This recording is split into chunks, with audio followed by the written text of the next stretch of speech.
আসসালামু আলাইকুম রহমতুল্লাহ। সবাই কেমন আছেন? ভালো আছেন? তো আজকে আরেকটা ভিডিও নিয়ে আসলাম। তো এই ভিডিওটা হচ্ছে সম্পূর্ণ সৌদি আরব এবং লিবিয়া নিয়ে। তো সারা বাংলাদেশের মানুষ উত্তাল বর্তমানে, যে গত 29 তারিখে সৌদি আরবে 20 জন বাংলাদেশি মাফিয়ারে গলা কর্তন করছে, মানে জবাই দিছে আর কি।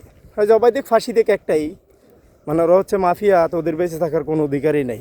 ঠিক আছে?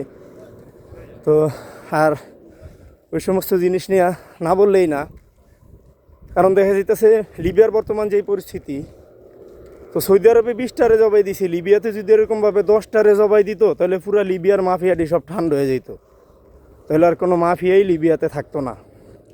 তো প্রবাসী ভাইদের উদ্দেশ্য করে বলতেছি, আপনারা যেই দেশেই যান, বেশিরভাগ দালাল যদি পরিচিত না হয়, যদি পরিচিত ভালো কাছের লোক না হয়, তাদের কিরা কোনো বিদেশে যায়েন না।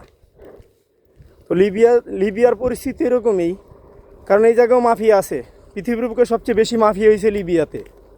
আর সৌদি আরবের মাফিয়া এটি থাকবো না, কারণ সৌদি আরবের পুলিশ ঘুষ খায় না, লিবিয়ার পুলিশ ঘুষ খায়। এটাই হলো সমস্যা, বুঝতে পারছেন? তো যাক, সবাই ভালো থাকবেন। ইনশাল্লাহ নেক্সট টাইম আরেকটা ভিডিও দিব।